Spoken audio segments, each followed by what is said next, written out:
Get your hands off me. I didn't do anything. The older woman's voice cracked as she clutched the arm of the bench where she'd been sitting just moments before. She had been watching her grandson play on the swings at the park, smiling as his laughter filled the air. But now, her world had collapsed into chaos. A tall, pale-skinned officer loomed over her, his voice sharp and laced with authority. "Ma'am, I said stand up," he barked, yanking her arm so hard that she stumbled. "You're being detained for suspicious behavior." "Suspicious behavior? For sitting in the park? I was just watching my grandson." "You have no right." Her voice wavered, but her eyes held steady. She wasn't about to let herself be bullied, not again. "You're resisting arrest now," he sneered, his hand already on his taser. "I'll give you one more chance to cooperate, or I'll make you cooperate." The small crowd of onlookers froze, some reaching for their phones, others whispering nervously. The boy on the swings had stopped moving, his little voice barely audible as he called out for his grandma. But the officer ignored it. "I didn't do anything wrong." Her voice cracked under the pressure, but the officer was unmoved. "I'm not going anywhere with you. You're out of line." "Out of line?" He laughed coldly, his grip tightening. "Lady, you don't get to decide that." "I do." Without another word, he pulled the taser from his belt and fired. A sharp crack filled the air as the electrical charge surged through her body. She crumpled to the ground, her cries of pain silencing the entire park. Her grandson screamed, tears streaming down his face as he ran toward her, but another officer stepped in and blocked his path. "Stay back, kid. She's under arrest." "For what?" The boy's voice cracked with desperation, but no one answered. No one ever seemed to answer questions like that. The woman writhed on the ground, gasping for breath, her dignity stripped away in an instant. The crowd started yelling now, demanding answers, recording the scene with their phones. But the officer stood over her, unmoved, already reaching for his cuffs. "Hands behind your back," he snapped, kneeling beside her. "You're under arrest for resisting." He didn't finish his sentence. The deep roar of a vehicle approaching at full speed cut through the chaos. Tires screeched as a black police SUV skidded to a stop just feet away from the scene. Doors slammed. "What the hell is going on here?" The voice rang out like a thunderclap, freezing everyone, including the officer. His face drained of color as the man in uniform stepped out of the SUV, his badge gleaming in the sunlight. The officer's lips parted, but no sound came out. The man in uniform, still wearing his sheriff's badge, stormed toward the scene, eyes locked on the taser still in the officer's hand. The crowd parted as if sensing the shift in power. "Is this some kind of joke?" the sheriff demanded, his voice cutting through the noise. "Get that taser out of my sight, now." The officer hesitated, his hands shaking slightly as he holstered the weapon. "You tossed an elderly woman."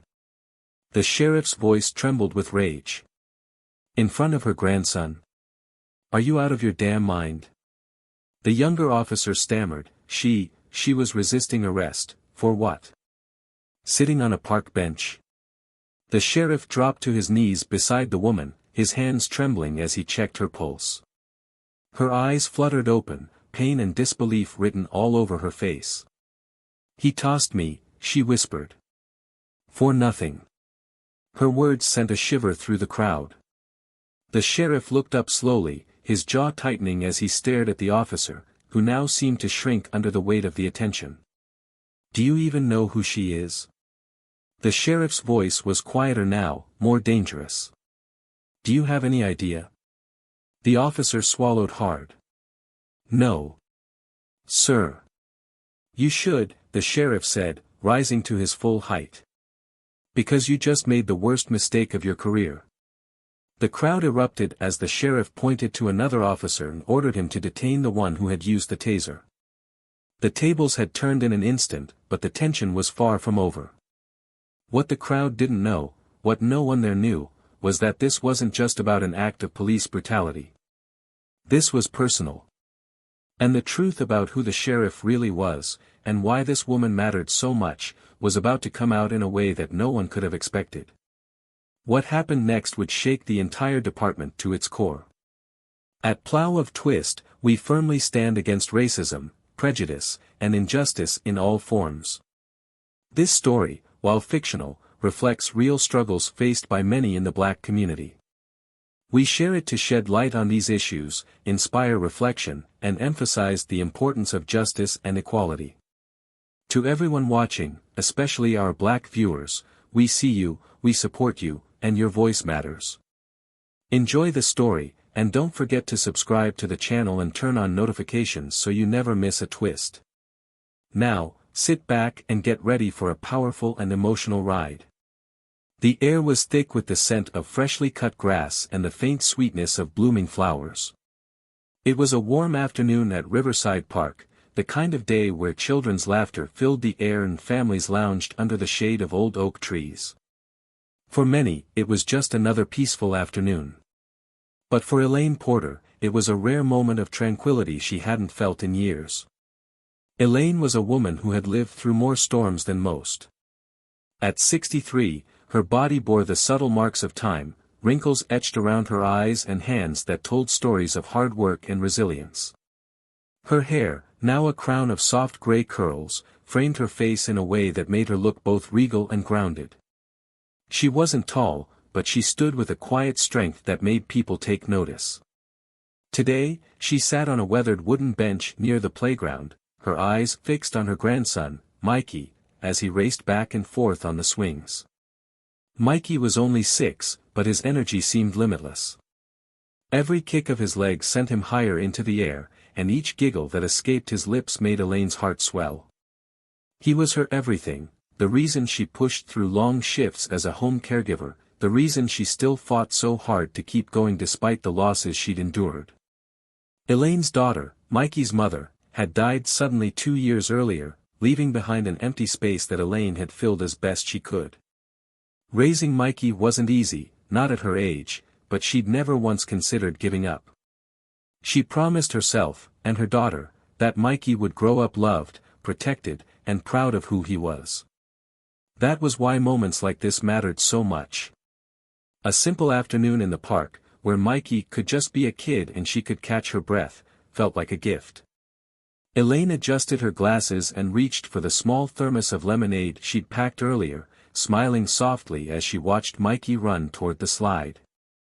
She didn't notice the patrol car when it first pulled up near the edge of the park.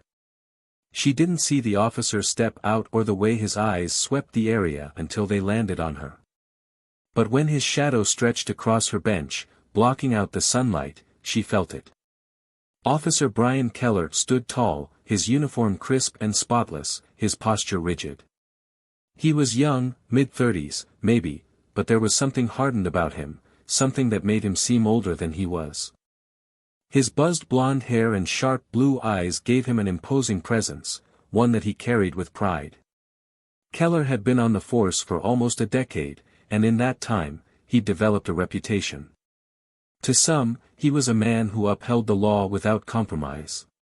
To others, he was a bully with a badge, a man who enjoyed the power his uniform gave him a little too much. He cleared his throat loudly, making Elaine turn. Her smile faded the moment she saw the look in his eyes. "Excuse me, ma'am," he said, his voice sharp and clipped. "Mind telling me what you're doing here?" Elaine blinked, confused. "I'm watching my grandson. Is something wrong?" Keller's eyes darted toward Mikey, who was still playing, then back to Elaine. "Someone called in a report about a suspicious individual loitering near the playground. Matches your description." Elaine's breath caught in her throat. "Suspicious? I'm sitting on a bench. How is that suspicious?" Keller's jaw tightened. "I'm asking the questions here, ma'am. Stand up." Elaine's heart raced, but she didn't move. "No," she said, her voice firm but trembling. "I haven't done anything wrong." Keller stepped closer, towering over her. Don't make this harder than it has to be. By now, a few people had started to notice. Parents on the benches nearby exchanged glances. A teenager pulled out his phone and hit record. Elaine's hands gripped the edge of the bench. "You're scaring my grandson," she said, her voice breaking. "Please, just leave us alone." "Stand up." Keller snapped, his hand dropping to the taser at his belt. Elaine's stomach dropped. She'd heard stories like this before, stories that never ended well. But this was her. This was happening to her. "I'm not going anywhere," she said, her voice barely above a whisper. Keller didn't hesitate. The taser crackled, and Elaine's body convulsed as the shock tore through her. She fell to the ground, the world spinning as shouts erupted around her. Mikey's screams cut through the noise. "Grandma! Grandma!" Elaine tried to focus, tried to reach for him, but her limbs wouldn't cooperate. All she could see was Keller looming above her, his expression cold and unfeeling. The crowd was growing now. Phones pointed at Keller. Voices shouted words like excessive force and racist. But Keller didn't seem to care. And then the sound of screeching tires shattered the chaos. Elaine couldn't see clearly through the haze of pain, but she heard the slam of a car door and the sound of boots hitting the pavement. A voice, low, commanding, and furious, cut through the noise. "What the hell is going on here?" Elaine blinked, and the world slowly came into focus.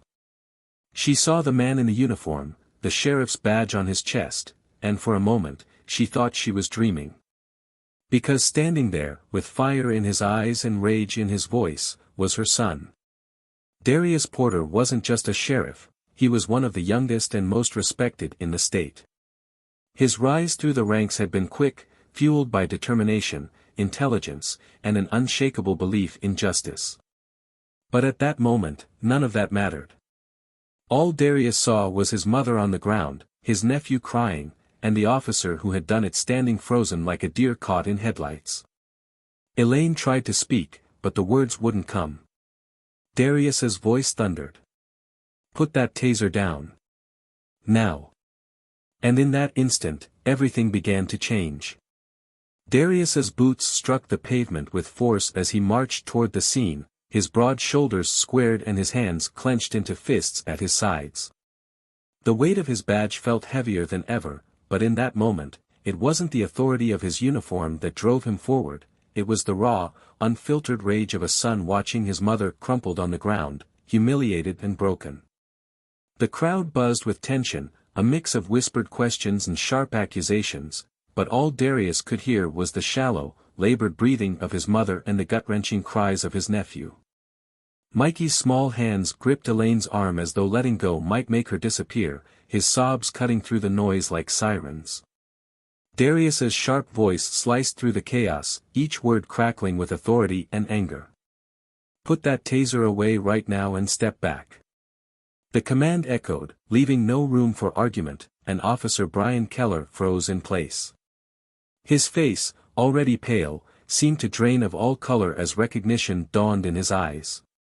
It was the same look Darius had seen countless times before, the sudden realization that the man in front of them wasn't just any sheriff. He was Darius Porter, a name that carried both respect and fear in equal measure. But Keller's hesitation only made Darius's blood boil hotter. He strode closer, his voice low but razor-sharp. "I said put it away. Now."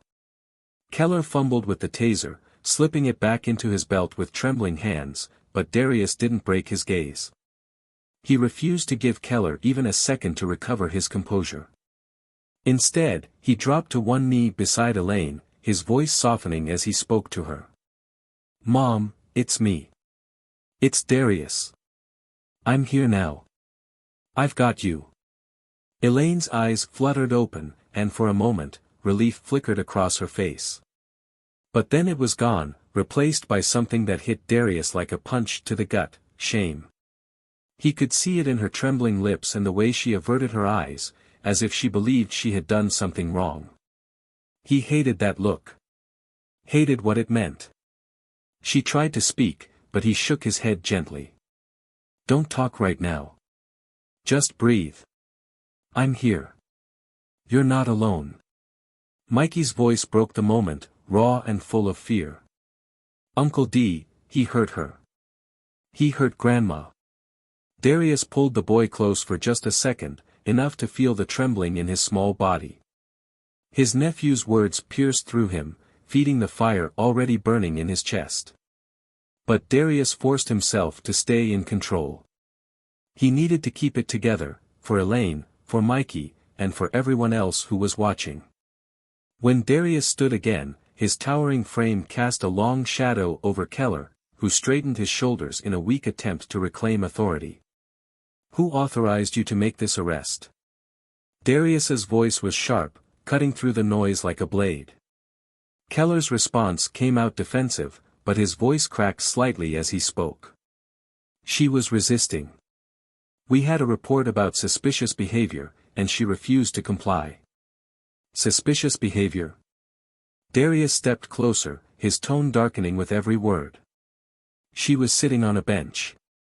With her grandson. Watching him play on the swings. And you thought that was suspicious enough to put a taser in her back? The crowd murmured, their anger growing louder, but Darius didn't flinch. He kept his eyes locked on Keller, watching every twitch and flicker of panic. Keller squared his shoulders again, his voice straining to sound steady. She refused to stand when asked. She got aggressive. I followed protocol. Protocol? Darius's voice dropped lower, almost a growl now. You think what you just did counts as protocol? Assaulting an elderly woman? Humiliating her in front of her grandson? Do you even realize who she is? Keller blinked, confusion flashing across his face. No, sir. Darius stepped even closer, his voice just above a whisper, but every word hit like a hammer. That's my mother. The words landed hard. Keller's eyes widened, and for the first time, Darius saw the cracks in his confidence start to show. I didn't know, and that's the problem. Darius's voice was sharp, slicing through the excuses. You didn't know. Because you didn't bother to ask. You just assumed. That badge doesn't give you the right to treat people like this. Not here. Not ever. He paused, letting the words linger before delivering the final blow. Call an ambulance. Now. Keller hesitated for just a moment too long, and Darius's voice rose again. I said now. Keller fumbled for his radio, his hands shaking as he called for emergency medical support. Darius turned back to Elaine, dropping to his knees again. Stay with me, Mom. The ambulance is coming. Just hold on. Elaine's voice came out in a whisper, her words almost too faint to hear. I'm sorry. Don't. Darius's voice broke, but he steadied himself. Don't you dare apologize. You didn't do anything wrong. Not a damn thing. The crowd was growing louder, their voices echoing accusations and demands for justice. Some were shouting Keller's name, calling for him to be fired. Others turned their cameras on Darius, asking what he planned to do about the officer standing in front of him. But Darius didn't answer them. He kept his focus on Elaine, brushing a tear from her cheek and whispering reassurances as the sirens grew closer. When the paramedics finally arrived, Darius stepped aside, his hand resting on Mikey's shoulder. The boy's grip didn't loosen, even as the paramedics lifted Elaine onto the stretcher. Uncle D, what if that man comes back? He won't. Darius's voice was steady now, but his heart was still pounding. Not ever again. Darius straightened as the ambulance doors closed, then turned to Keller one last time. You're suspended. Effective immediately. Keller's eyes widened. Sir, you can't, watch me. Darius's voice cut through him like a blade. Badge. Gun. Turn them in by the end of the day. Or I'll press charges myself, and trust me, I'll make sure the whole city knows exactly why.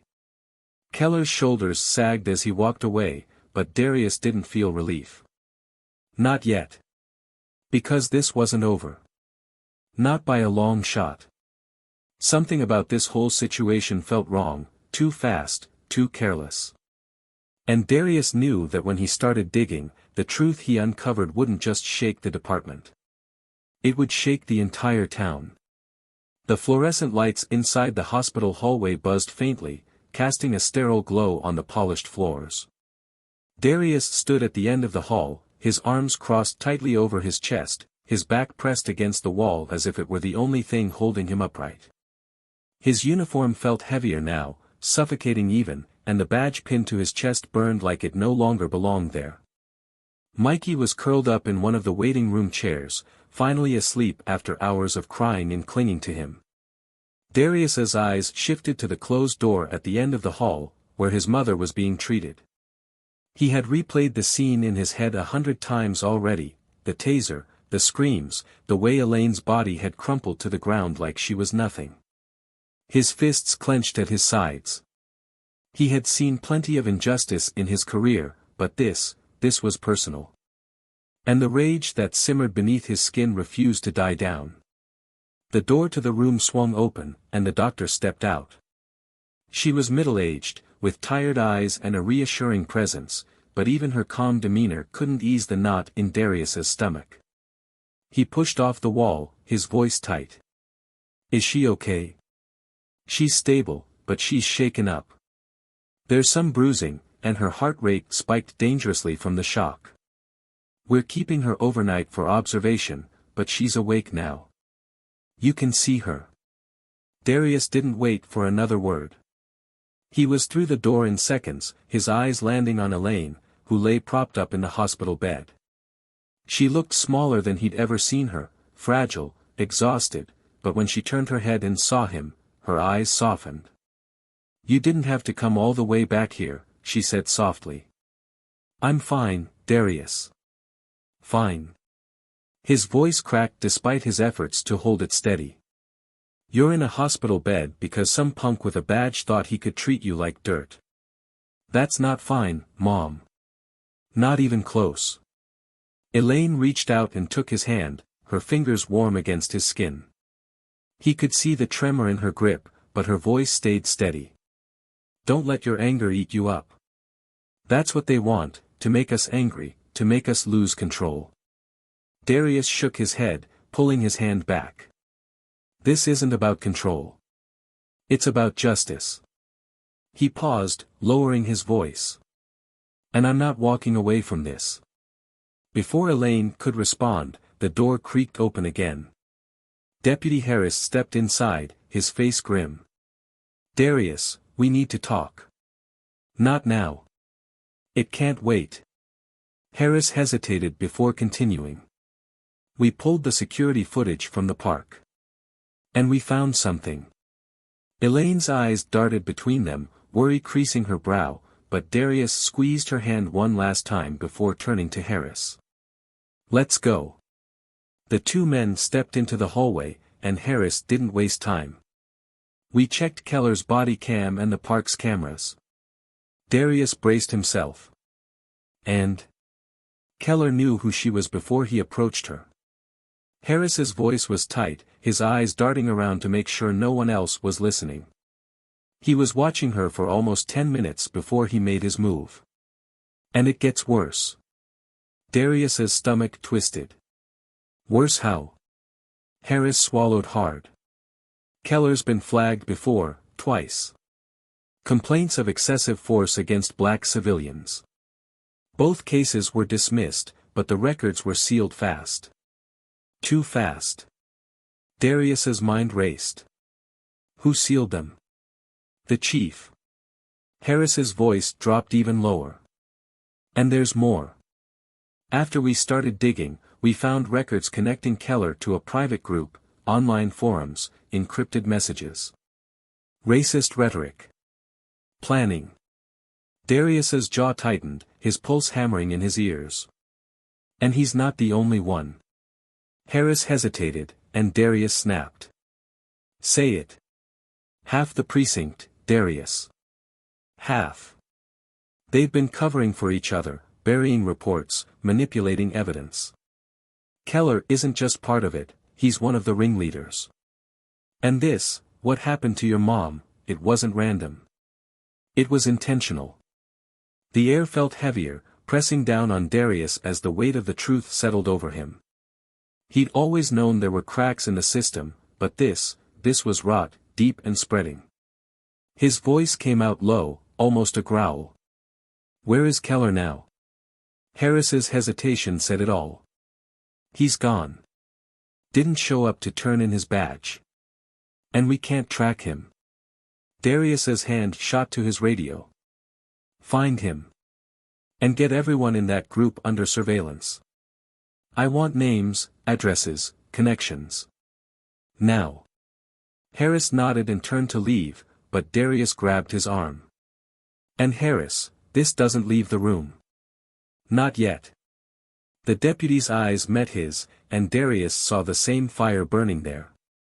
Understood. Darius stood alone in the hallway as Harris walked away, the pieces falling into place in his mind. This wasn't over, not by a long shot. Keller's actions hadn't just been about power or arrogance. They were calculated, deliberate. And now Keller was out there, running scared. But Darius wasn't scared. He was ready. When he walked back into Elaine's room, he forced himself to push the anger down, at least for now. Mikey had climbed into the bed beside her, his small hand resting on hers. Elaine looked up at Darius, her eyes searching his face. What's wrong? Darius sat down, forcing a small smile. Nothing you need to worry about. Just rest. But Elaine wasn't fooled. She squeezed his hand. Darius, whatever this is, don't let it take you down. It won't. His voice was steady, but the fire in his eyes was impossible to miss. It's going to take them down instead. Darius's hands were locked tightly around the steering wheel, his fingers stiff and trembling with rage as he drove through the dimly lit streets. The glow of the streetlights flickered across the dashboard, casting sharp shadows that danced across his face. Every breath he took felt heavy, his chest tight with the weight of everything that had unfolded in the last few hours. The truth he had uncovered was like poison, spreading quickly through his veins, but he couldn't stop now. His mother's cries still echoed in his ears, and Mikey's tear-streaked face flashed through his mind over and over again. Darius's badge, the very symbol of justice and order he had dedicated his life to, suddenly felt like it was choking him. The phone buzzed against the console, jarring him back to reality. He grabbed it with one hand, his voice sharp and demanding. Talk to me. Harris's voice came through, strained and urgent. We've got him. Keller. Where? Warehouse on the edge of town. Looks abandoned, but it's not.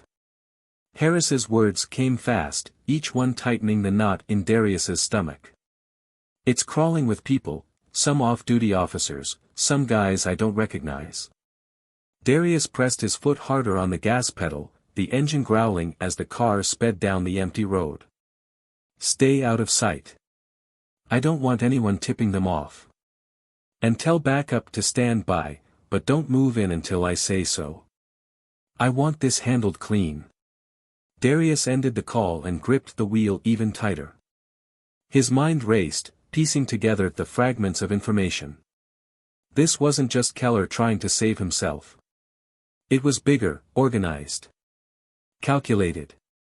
And if Keller was hiding with them, it meant he knew something. Something dangerous. The warehouse came into view, sitting like a dark, hulking shadow against the horizon. Its windows were boarded up, graffiti scrawled across the rusted walls. Darius killed the engine and stepped out, his boots crunching against the gravel as he approached. The air felt heavy, thick with tension, and the faint hum of voices carried from inside. He moved quickly, spotting Harris crouched behind a dumpster near the entrance. 6 men inside, Harris whispered as Darius knelt beside him. Keller's one of them, but he's not calling the shots. Darius's jaw tightened. Who is? Harris shook his head. Don't know yet. But they're armed, and they're nervous. Darius took a deep breath, steadying himself. Lock down the exits. No one gets out. But Keller's mine. Harris gave a quick nod, then disappeared into the shadows. Darius rose slowly, his heart pounding as he approached the side door. The hinges creaked as it opened just enough for him to slip inside, his gun drawn but pointed downward. The air was thick with the smell of oil, dust, and rust, and the dim overhead lights flickered weakly, casting long, distorted shadows against the walls. Voices echoed from the back of the warehouse, sharp and tense. Keller's voice came first, high and panicked. This is bigger than me. You knew this could happen. They're coming for all of us. Another voice cut him off, calm but sharp as a blade. And whose fault is that, Brian? You screwed up. You got sloppy. Now we're cleaning up your mess. Darius moved closer, pressing himself against a metal pillar as he peered around the corner. Keller stood near the center of the room, pacing back and forth, sweat dripping down his face. Two other men flanked him, their hands resting near their weapons. Darius's voice rang out, cold and commanding. Drop your weapons. Now. The room fell silent. Keller froze mid-step, his eyes snapping to Darius. His face twisted in fear and rage. You shouldn't be here. But I am. Darius took another step forward, his gun steady. Hands where I can see them. One of the men shifted, his fingers twitching near his holster. Don't be stupid, Porter. You're outnumbered. Drop the gun and walk away. Darius's eyes locked onto him, steady and unflinching. I've faced worse than this. You think I'm scared? The only ones who should be scared right now are you. Keller's voice cracked, his desperation breaking through. You don't understand. This doesn't stop with me. You're not fighting one man, you're fighting the system. They'll burn this whole department down before they let you take us down. Darius's voice didn't waver. Then let it burn. Keller's face contorted with fury. Don't you get it? You're no different. You wear the same badge. You're part of the same damn system. Darius took another step, his voice razor-sharp. The difference is, I never used my badge to hurt people like you did. One of the other men moved, his hand reaching for his gun, and Darius fired a shot into the ground at his feet. Don't move. The echo of the gunshot bounced off the walls, and the tension snapped. The sound of sirens filled the air outside, red and blue lights flashing through the cracks in the boarded windows. Keller's eyes darted toward the door, but Darius shook his head. Don't even think about it. Harris's voice boomed from outside. We've got the building surrounded. Drop your weapons and come out peacefully. Darius's eyes never left Keller. You're done. It's over. Keller's shoulders sagged, but his eyes burned with defiance. You think you won? You think taking me down changes anything? It doesn't. They'll replace me. They'll keep coming. Darius stepped closer, lowering his voice so only Keller could hear. Then we'll take them down too.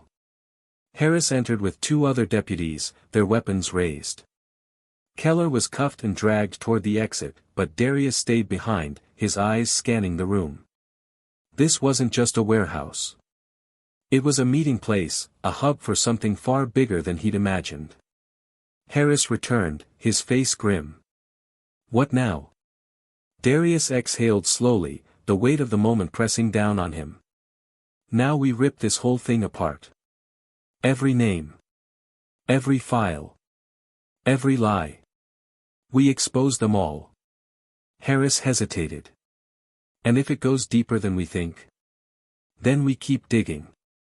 No matter how far it goes.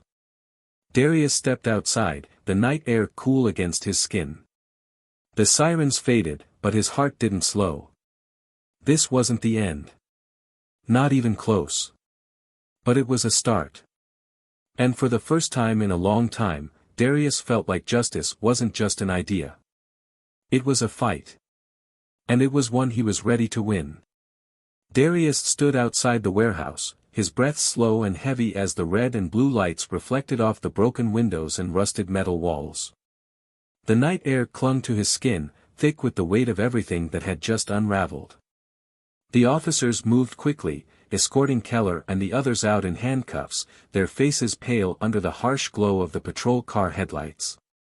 Harris stood nearby, speaking in hushed tones with the deputies as they logged evidence and secured the perimeter.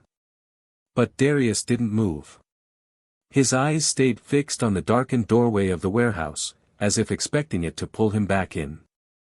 His phone buzzed in his pocket, but he ignored it. He already knew what the call would be, another report, another order to keep things quiet until they had the full story. But the full story wasn't something that could be contained. Not anymore. He had seen the files, the encrypted messages, the connections that ran deeper than anyone had realized. And now, as Keller was shoved into the back of a squad car, Darius knew this wasn't the kind of wound that could be bandaged and left to heal.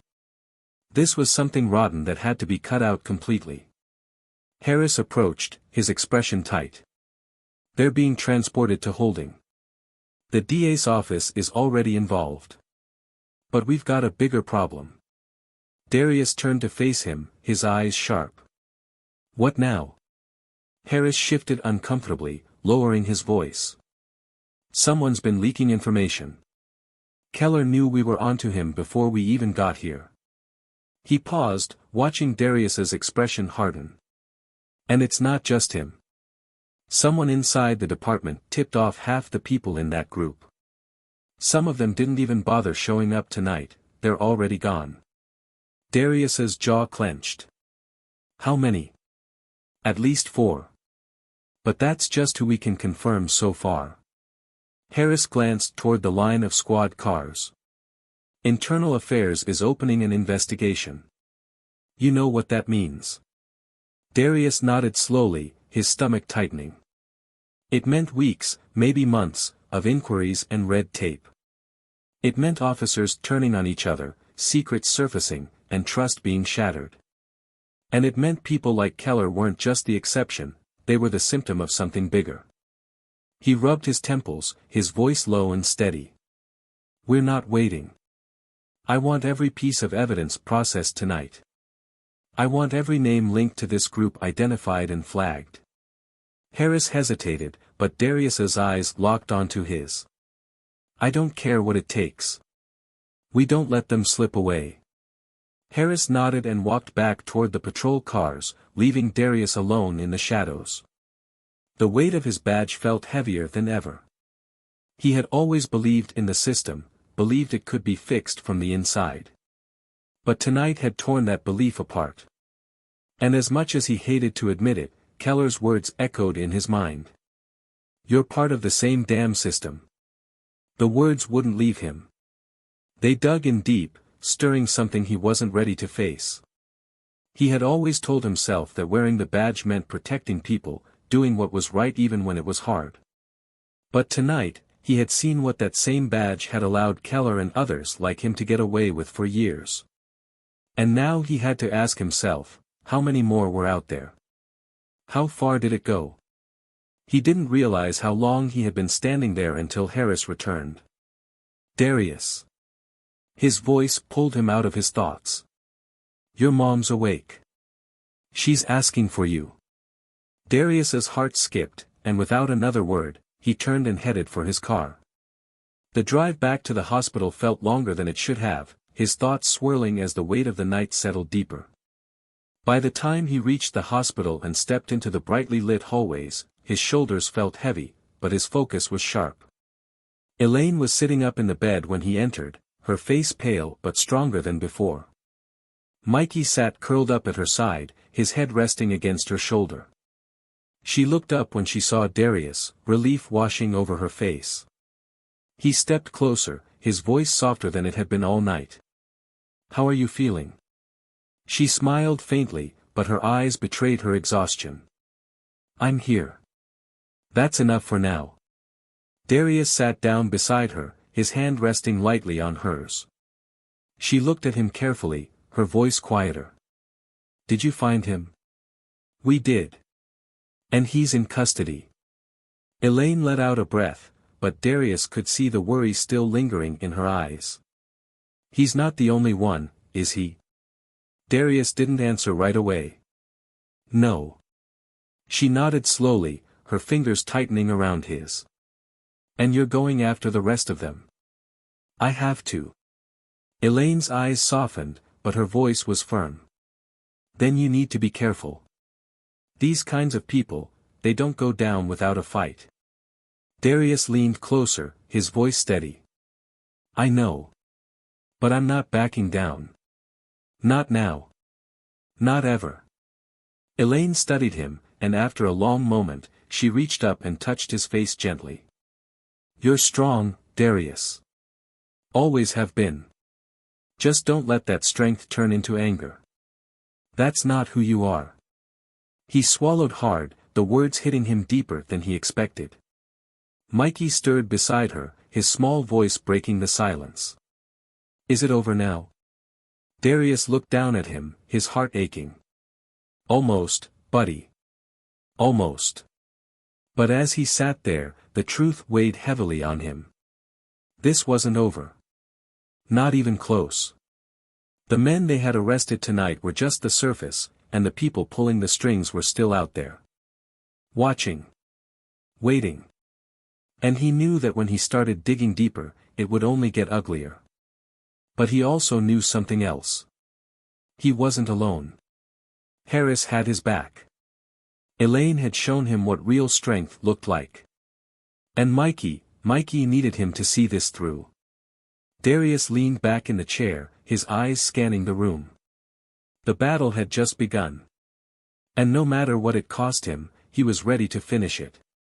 Darius leaned against the wall outside Elaine's hospital room, his breathing heavy and his thoughts tangled in knots that wouldn't unravel. The hallway was dim, but the fluorescent lights above him buzzed faintly, casting sharp shadows against the sterile white walls. His uniform felt tight, constricting his chest like a weight he couldn't shake off. The badge on his chest, once a source of pride, now felt like a burden, a reminder of the institution he had fought so hard to defend, only to see it cracked and rotting from the inside. His reflection in the polished tile floor stared back at him, eyes dark and tired, shoulders tense with the weight of decisions he hadn't even made yet. He glanced toward the hospital room door, where Elaine and Mikey were resting. He could still hear Mikey's soft, uneven breaths as he slept, tucked safely beside his grandmother, clutching her hand as though letting go might mean losing her all over again. Darius's heart twisted at the thought. He couldn't let this be their story, the story of a woman humiliated in front of her grandson, of a boy forced to watch the person he loved most suffer at the hands of a man who was supposed to protect them. No. This had to end differently. The door creaked open, and Harris stepped out, his face drawn and tense, his eyes darting down the hall before settling on Darius. "We need to talk." Darius didn't move. "Talk." Harris exhaled sharply, his voice low but urgent. "It's worse than we thought. I don't even know where to start." "Start at the beginning." Harris hesitated, and Darius could see the reluctance in his face. Whatever he was about to say, it wasn't just bad, it was explosive. Harris leaned closer, lowering his voice. "We've uncovered more names. More files. But this thing doesn't stop with Keller. It goes higher, much higher." Darius's stomach dropped, but he didn't flinch. "How high?" Harris's voice dipped lower, his words sharp and deliberate. "Chief Reynolds." The words hit Darius like a punch to the gut. His chest tightened, and his breath caught for just a moment before he forced himself to speak. "No." "Yes." Harris's voice was firm. "He's at the center of it. He's been covering for them, shutting down complaints, manipulating reports, burying evidence. And it's not just him. We've got connections to at least a dozen officers, some high-ranking, some rookies. But they're all tied together. Darius ran a hand over his face, his pulse quickening. What else? Harris shifted uneasily, his voice dropping even lower. Payments. Bribes.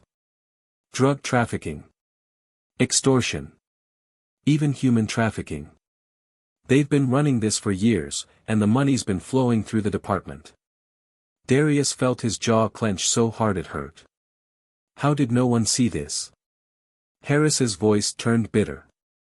Because they didn't want to see it. Or they were part of it. Darius leaned back against the wall, his head spinning. He'd spent years fighting to build something better, to prove that the badge still meant something. And now it felt like everything he believed in had been torn apart in a matter of hours. But he couldn't let that stop him. He couldn't afford to freeze, not now. What about Keller? Harris's expression darkened. He's not talking. He knows if he does, he's done. But we've got enough evidence to bury him. Darius's voice came out sharp. And Reynolds? Harris shook his head. He knows we're closing in. He's already trying to spin it, calling for an internal review, trying to make it look like he's cleaning house before anyone else can. But we both know what that means. He's buying time. Darius pushed off the wall, his voice steady but laced with fire. Then we don't give him any. We go to the feds. Harris's eyes widened. You sure about that? If we go to the feds, we lose control. They'll rip the department apart. Good cops, bad cops, it won't matter. They'll torch the whole thing. Then let them. Harris stepped closer, his voice urgent. And what happens to the people who actually did their jobs? The ones who believed in you? You think they deserve to go down with the rest of them? Darius's voice hardened. Then we make sure they don't. We get ahead of it. We give the feds everything they need and make it clear who the criminals are. Harris stared at him, the weight of the decision clear in his eyes. And if it backfires? Darius didn't blink. It won't. Harris's shoulders dropped slightly as he nodded. I hope you're right. Darius turned back toward the hospital room, but Harris's voice stopped him. One more thing. Darius turned, his eyes sharp. What? Harris hesitated, his voice quieter. Reynolds knows about your mom. About what happened. Darius's breath caught, his fists clenching at his sides. He's using it. Harris nodded grimly. He's trying to spin it, make it look like she provoked Keller, like it was justified. And he's leaking it to the press. Darius's vision blurred with anger, but he forced himself to stay calm. Not this time. He stepped back into Elaine's room, his eyes softening when he saw her watching him. She could see the tension in his face, the storm brewing just beneath the surface. What now? Darius sat down beside her, his voice steady but resolute. Now we fight. Elaine's eyes searched his face, and after a long moment, she nodded. Then don't stop until it's done.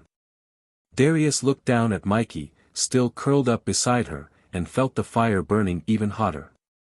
This wasn't over. It wasn't even close. But no matter what it took, no matter how far it went, he was ready to see it through to the end.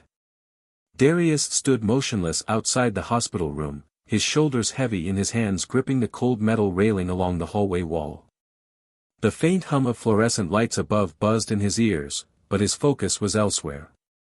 The weight of everything that had happened pressed down on him, and no matter how many deep breaths he took, it wouldn't let up. He tried to convince himself that the worst was over, but the lingering tension in his chest told him otherwise. The fight wasn't finished. It had barely begun. Every part of him wanted to storm out of that hospital and tear through every file, every lead, every name connected to the corruption that had nearly destroyed his family.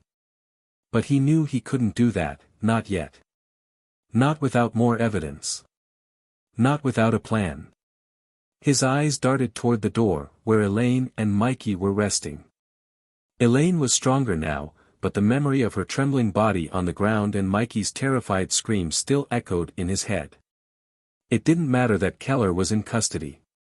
It didn't matter that half the officers tied to this conspiracy had been identified. The system wasn't broken. It was poisoned, and the roots ran deeper than he'd ever imagined. Darius clenched his jaw, his fists tightening at his sides.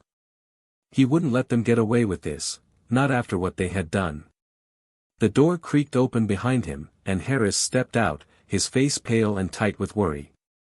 He paused, glancing down the hall before approaching, his voice low and urgent. "We need to talk." Darius didn't move. "Just say it." Harris exhaled sharply, stepping closer. "It's Reynolds. He's already putting out statements, calling for an internal investigation. He's painting you as unstable, emotionally compromised. He's using what happened to your mom to make it look like this was personal, like you're using her as an excuse to clean house. He's trying to push you out before the feds dig too deep." Darius's chest tightened, but he forced himself to stay calm. "And people believe him?" Harris hesitated. "Some do. But the footage from the park is out. It's spreading fast. People are angry. They're calling for answers, and that's putting pressure on the department. But Reynolds is spinning it, saying he's the one trying to fix things while you're covering for your own." Darius turned, his voice sharper now. "Covering? I arrested Keller. I put him in cuffs. I turned over the evidence myself. How the hell is that covering?" Harris raised his hands in defense. "I know that. The people who saw it know that. But Reynolds is playing the long game. He's making it about you, so no one looks at him." Darius took a step closer, his eyes locked onto Harris. "And what happens if I don't step down?" Harris's expression darkened. "Then he's going to push harder. He's already digging into your record, every case, every report, anything he can use to discredit you. And if he can't find something, he'll make something up." Darius felt heat rising in his chest. "He's desperate. He wouldn't be doing this if he didn't know how close we are." Harris nodded. "That's what worries me. Desperate men make reckless decisions. And Reynolds has resources we don't. Influence. Connections. He's not going to go down quietly." Darius's voice was sharp and cold. "Good. Neither will I." Harris stepped back, but his voice didn't waver. "You need to be smart about this, Darius. If you go after him without enough evidence, he'll bury you. You need to go to the feds." "Not yet." Darius shook his head, pacing the length of the hallway. "We don't have enough to take him down completely. If we go to the feds now, we lose control, and Reynolds walks away clean. We need more." Harris's voice tightened. "And what if we don't get it?" Darius stopped, his voice steady but full of fire. "We will." Harris stared at him for a long moment before nodding. "Then we better move fast." Darius didn't wait for another word. He turned back toward the hospital room, his heart still pounding as he pushed open the door. Elaine was awake, her eyes clear but tired as she looked at him. Mikey was still curled up beside her, his small hand wrapped around hers. She saw the tension in Darius's face before he could say a word. "What's wrong?" Darius sat down beside her, his voice low but firm. "Reynolds is trying to spin this. He's making it look like I went too far, like I'm using what happened to you to push my own agenda." Elaine's eyes darkened. "And people believe him?" "Some. But not everyone." Elaine's voice sharpened. "Then don't let him win." Darius looked down at her, surprised by the strength in her voice. "It's not that simple." "It is that simple." She squeezed his hand, her voice softening. "You've already come this far. Don't stop now. Don't let him scare you off. Darius swallowed hard, her words sinking deep into his chest. What if it's not enough? Elaine's eyes softened, but her voice stayed strong. Then you make it enough. Darius looked down at Mikey, his chest tightening at the sight of the boy curled up so small and vulnerable. I can't let him get hurt again. Then don't. But don't let this fear paralyze you either. You're not alone, Darius. Her words hit harder than he expected, and after a long moment, he nodded. I won't stop. Elaine smiled faintly, her grip on his hand tightening. I know. Darius sat there, letting the moment settle.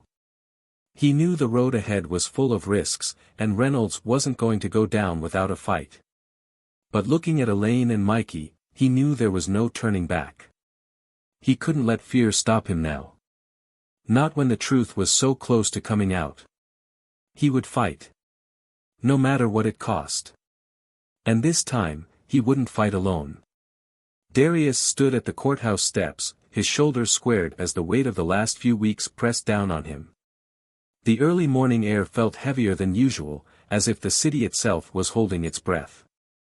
He adjusted his tie, the sharp edges of his badge catching the first light of dawn. The building behind him loomed large, a place that had seen countless trials, victories, and failures. But today, it wasn't just a building. It was a symbol. A symbol of accountability, of justice being dragged into the light whether it wanted to be there or not. Elaine and Mikey stood a few steps behind him, their presence a steady reminder of why this fight had started and why it could never be abandoned. Elaine's bruises had faded, but the scars, the invisible ones, remained. Yet she stood tall, her hand resting on Mikey's shoulder, her expression firm. Mikey, dressed in a suit that looked just a little too big for him, clung to her side but kept his eyes focused ahead, his small frame radiating a determination that mirrored his uncle's. Harris approached, a thick folder in his hands, his expression tight but focused. It's done. The files are in.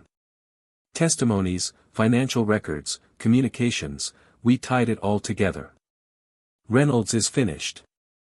Darius met his gaze, searching for any sign of doubt, but there was none. Harris believed in this case as much as he did. And Keller? Harris's lips tightened. He flipped. Testified against Reynolds and half the department in exchange for a reduced sentence. He's going away, but not as long as we'd hoped. Darius's jaw clenched, but he nodded. He knew Keller's betrayal had cut deeper than most, but seeing him locked up, even if for a shorter time, was still a step forward. A reminder that no one was above the law, not even those who wore the same uniform. The doors to the courthouse opened, and reporters swarmed like vultures, microphones and cameras pointed in their direction. Darius ignored them, his focus locked on the path ahead. He could feel the questions hanging in the air, waiting to be asked, questions about corruption, about betrayal, about how someone like Reynolds had been able to climb so high without being stopped. But Darius didn't need to answer them here. He had already done that through the evidence he brought to light. Now it was up to the court to decide the rest. Elaine stepped closer, her voice low but steady. No matter what happens in there, you did the right thing. Darius looked at her, seeing the strength that had carried their family through so much.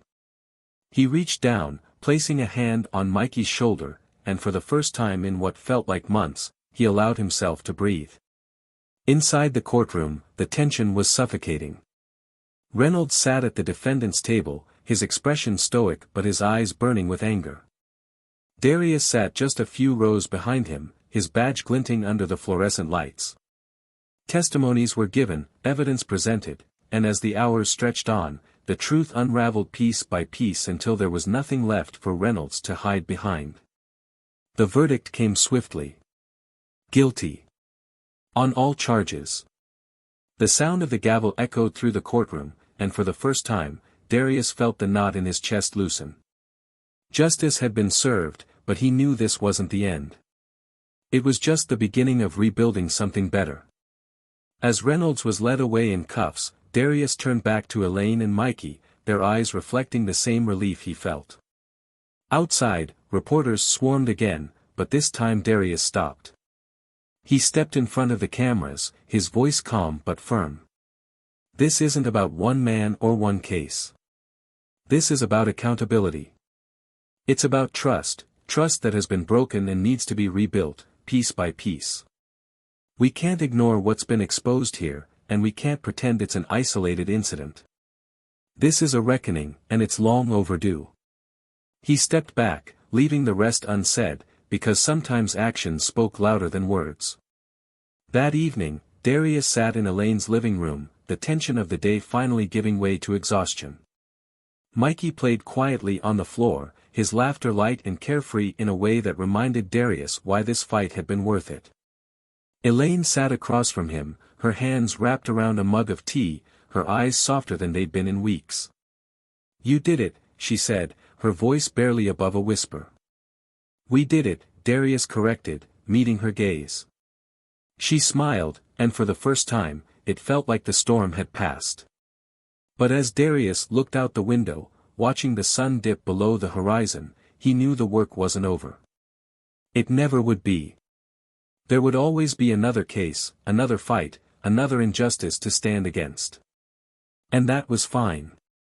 Because this wasn't just a job for him anymore. It was personal. This story is more than just about justice, it's about courage.